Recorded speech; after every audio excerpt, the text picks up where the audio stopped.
E não é que a Globo fechou o ano no vermelho e culpou o futebol por isso. Para entender tudo sobre as finanças da maior emissora do país, vem comigo que o Pocket News dessa sexta-feira tá no ar. Após o fim do sonho de muitos dos maiores clubes europeus sobre criar a Superliga Europeia, acabando com os campeonatos nacionais, o presidente do PSG, Nasser Al-Khelaifi, revelou ter rejeitado um cheque de mais de 2 bilhões de reais para fazer parte da competição. Em entrevista à BBC, o mandatário do clube francês ainda contou que foi cancelado pelos clubes após ter recusado a proposta. O chefão do Paris acrescentou ainda que Florentino Pérez, presidente do Real Madrid e um dos maiores entusiastas da Superliga, não desistiu da ideia e retomou o assunto sobre o torneio durante o confronto recente entre as equipes na Liga dos Campeões, vencido pelo time merengue com 3 gols de Benzema. Em abril de 2021, um grupo de gigantes europeus propôs a criação de um torneio de elite com 20 clubes, sendo 15 equipes fixas e 5 convidadas. No entanto, a ideia, capitaneada por Real Madrid, Barcelona e companhia, durou apenas 2 dias por conta da pressão popular. Eu não sei o que é mais surpreendente nessa história, se é um montante de valor que o PSG poderia receber, que recusou para participar da Superliga Europeia, ou se é o fato do presidente do Real Madrid, Florentino Pérez, ainda não ter desistido dessa história. O próprio presidente do PSG disse que não acredita que isso vá para frente, que os clubes já perceberam que não é o caminho, mas a verdade é que ambos os presidentes aí, tanto de Barcelona como de Juventus, como também do Real Madrid, não desistiram. São os únicos 3 times que não desistiram da ideia. E no começo o que a UEFA falou?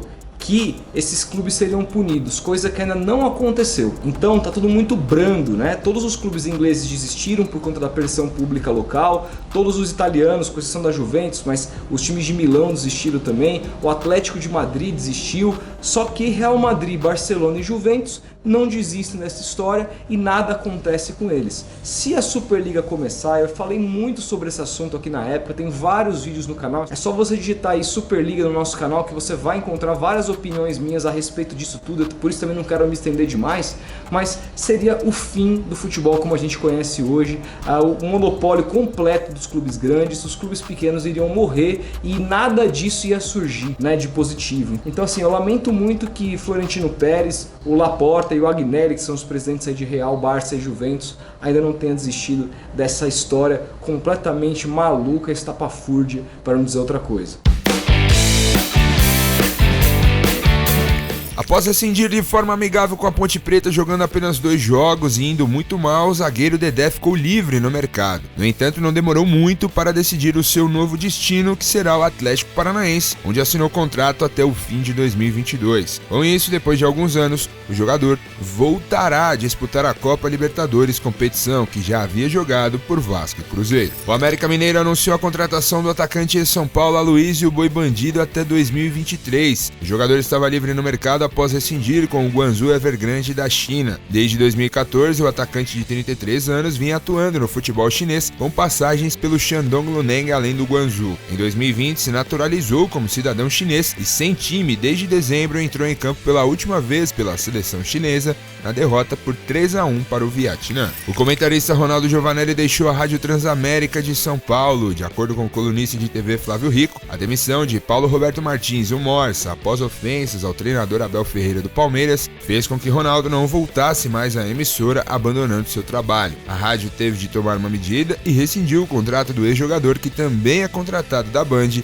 e por lá segue aparecendo normalmente. A Record passou perto, liderou por 54 minutos, mas na média ficou atrás da Globo no Ibope com a transmissão da final do Paulistão entre São Paulo e Palmeiras na última quarta-feira. Na audiência consolidada, a partida teve média de 19,2 pontos, com picos de 23, apenas 0,6 abaixo da Globo, que ficou com 19,8. Já no Rio de Janeiro, a história foi outra. A final do Cariocão entre Flamengo e Fluminense, a emissora conquistou a liderança na faixa completa, vencendo tanto a novela quanto o BBB. Hoje é dia de eu anunciar um novo entrevistado no nosso podcast, o Tomando Uma Com. E trata-se dele, um dos comentaristas mais legais dos últimos tempos. Ele que já trabalhou Esporte Interativo, ESPN, DAZN e agora tá no UOL. Rafael Oliveira, um dos caras que, bom, vocês conhecem muito bem, sabem quem é e sabem que é um dos melhores comentaristas de futebol dos últimos tempos. Esqueci de falar da Band, né? Também trabalha na Band. Trabalhou em tão pouco lugar esse querido, deve ser muito ruim. Vai estar aqui com a gente sexta-feira, às 7 da noite, para conversar sobre os mais diversos assuntos sobre bola. Então, para acompanhar, é só se inscrever no nosso canal de podcast, o Tomando Uma Com, cujo link está na descrição desse vídeo e no comentário fixado. E claro, logo depois da entrevista vão começar a surgir os cortes no nosso canal de cortes, o Tomando Um Corte, que também os links estão aqui embaixo. Então a gente espera vocês sexta-feira, 7 da noite. Já coloca lá, se inscreve e ativa o sininho com um lembrete para você não perder. Demorou? Espero vocês todos aqui. É oficial, a Globo fechou 2021 com um prejuízo de 173 milhões de reais em seus cofres. Em um balanço financeiro divulgado nesta semana, a GCP informou ao mercado que teve receita líquida de 14,4 bilhões de reais no período, um aumento de 15% em relação a 2020. Porém, apesar de ganhar mais dinheiro, a companhia viu seus custos crescerem e culpa o futebol por isso. Mesmo perdendo competições como Libertadores, Fórmula 1 e campeonatos estaduais para as principais concorrentes, a Globo precisou arcar com pagamentos adiados de 2020 para 2021 com a reprogramação do calendário do futebol brasileiro e dos Jogos Olímpicos de Tóquio, gerando somente na área dos direitos de transmissão um prejuízo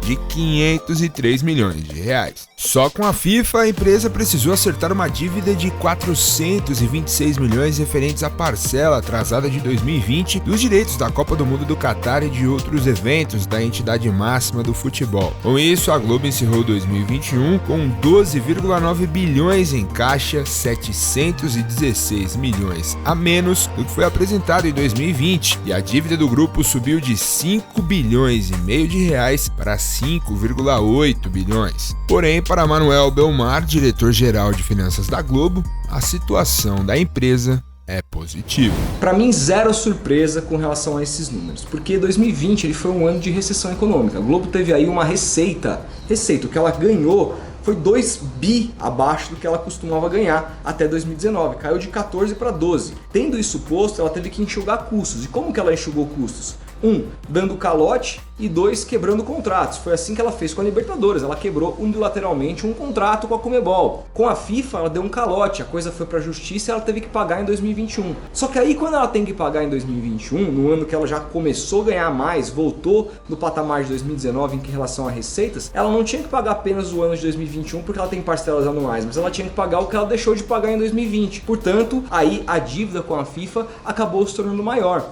No caso da Conmebol, embora a Globo aí tenha rescindido o contrato com a Libertadores, é um outro acordo que em 2021 a Globo pagou para que as partes continuem conversando e assim a Globo possa participar da licitação para a Libertadores a partir do ano que vem. Então esse ano saiu muito dinheiro do caixa da Globo, mesmo ela abrindo mão de Paulista e Carioca, é assim, aberto mão, entre aspas, porque ela fez propostas para esses torneios, embora muito abaixo do que ela pagava anteriormente, ela acabou perdendo. No caso aí de Mineiro e Gaúcho, mesmo com propostas mais baixas, eles optaram por continuar com a Globo, até por uma falta de concorrência. Mas de fato, a Globo tem diminuído o que ela tem investido no esporte em geral, tanto que a própria Fórmula 1 foi outra perda. Esse ano o próprio Mundial de Clubes não foi transmitido por lá. Então assim, é de se esperar que em 2021 o caixa da Globo, em detrimento dessa questão dos direitos de transmissão que estão, 1, ficando cada vez mais caros e 2, muitos valores de 2020 foram pagos em 2021, era de se esperar que a Globo tivesse um prejuízo. Agora, analisando uma coisa macro, quando você olha os números de fato, você vê uma empresa que arrecada na casa de 14 bi